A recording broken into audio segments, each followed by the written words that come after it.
What would be the advantages of having a cartilage skeleton? Why do they have it as opposed to having bones in them? They're really aggressive in how they attack things, and if they're completely made of bone, like for instance a great white shark, they fly through the air and land like it's not as, like if pressure isn't as hard. Right. So,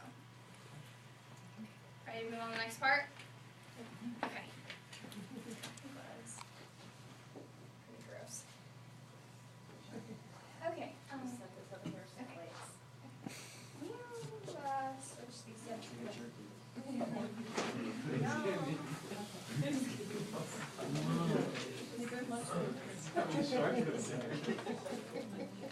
How was lunch?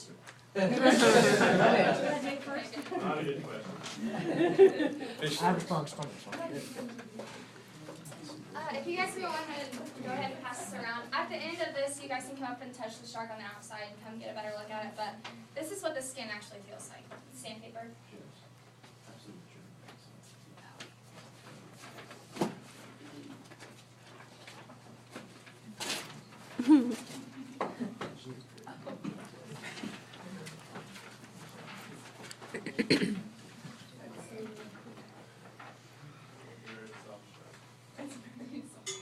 So what makes the skin feel like that? I'm assuming it's for protection. Like, if it's harder, it's gonna be. It helps with protection. But when I read about on the internet or in articles that I found from my research paper, it did say that they have shark sandpaper like skin, and really feeling a shark, it really does feel like that. So.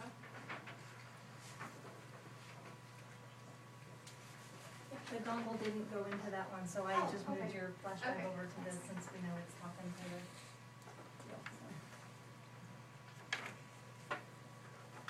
I didn't have to move it open 'cause I didn't. That's okay. There we go. Okay, so obviously our presentation is about sharks, and we're going to talk a little bit more about their senses and their teeth. Okay, this is the external anatomy. We already hit that. Okay, the lateral line. On the shark, you guys saw the lateral line. It does help with detecting movement and motion and vibrations of its surrounding prey. It can sense that, and it uses that to help it hunt.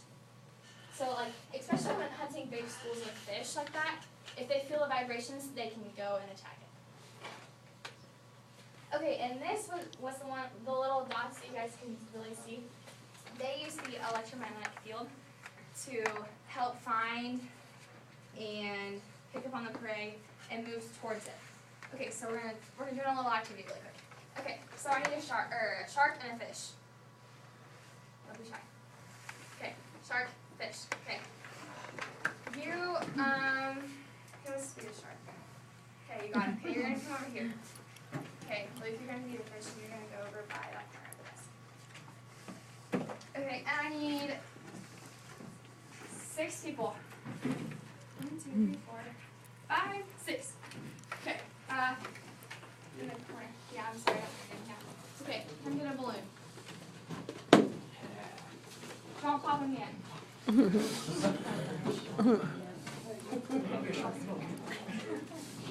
Okay, one more person.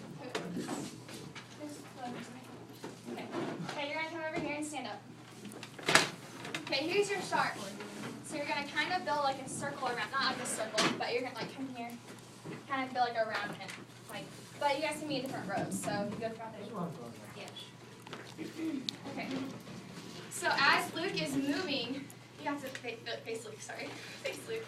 Okay, as Luke moves, these things go. Like, they begin to pick up his waves and bring him towards the shark. So as he moves, they move with him. And then eventually, that helps with you, kind of like bring him east. Make sense? Cool? Okay. Thank you. You can keep your balloons if you want. And you guys can Carry this in the mouth. Really bad.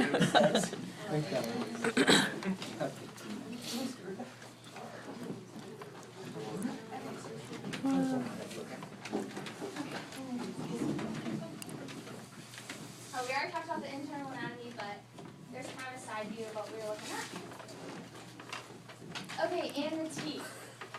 I found the teeth, teeth research, the coolest part about the whole thing. A couple years ago, we went to Florida. This is Jason and I, and the mouth of a shark. Not a real one, but we went to beaches and tried to find shark teeth, and we tried to find them because they said they were going to be there, and we looked, and we couldn't find any. And we were disappointed, of course, and we couldn't find shark teeth. It kind of stunk.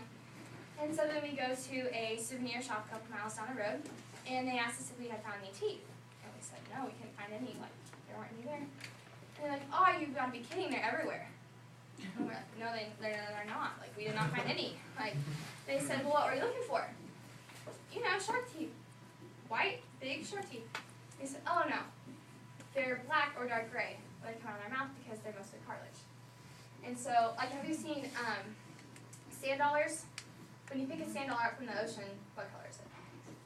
Gray and Yeah, brown. it's gray or brown. And then you have to bleach it to make it white.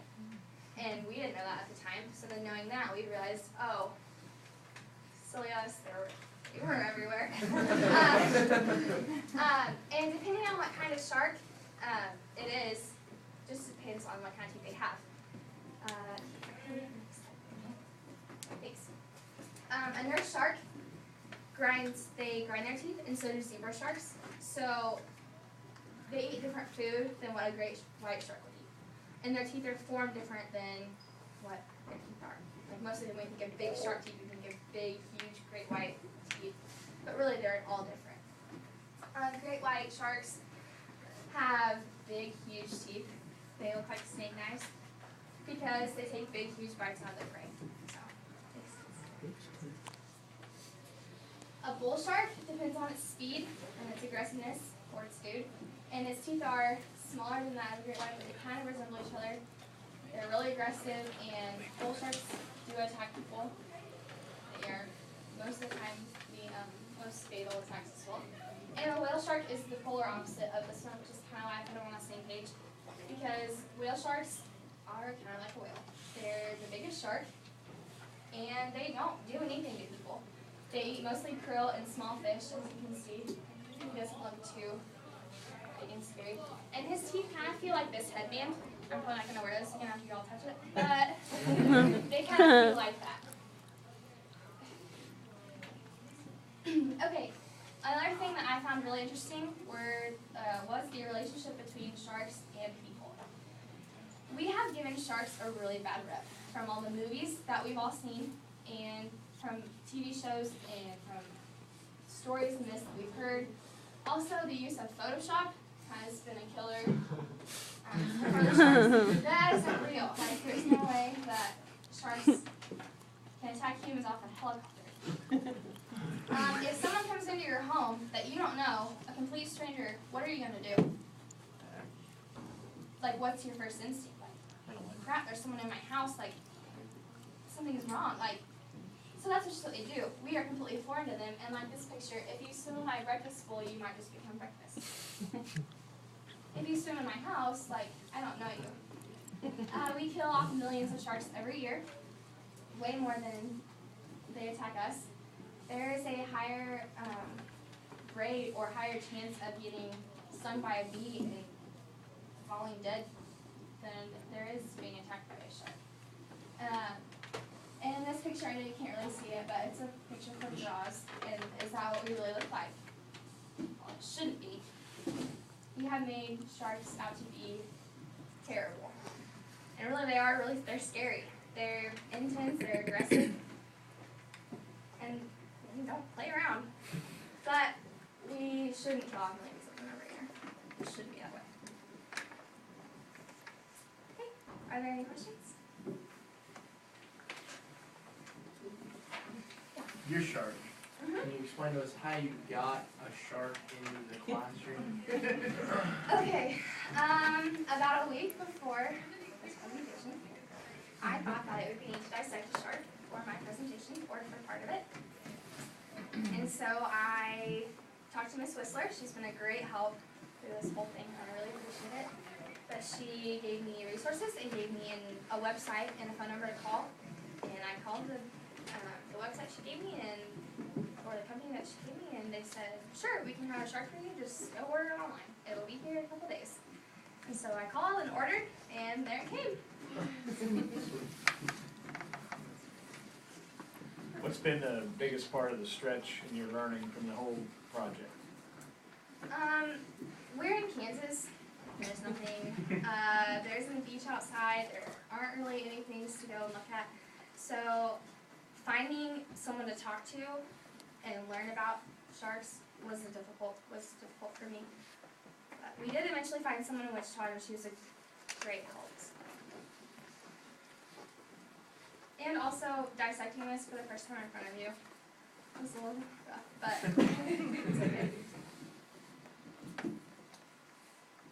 Anything else? Yeah.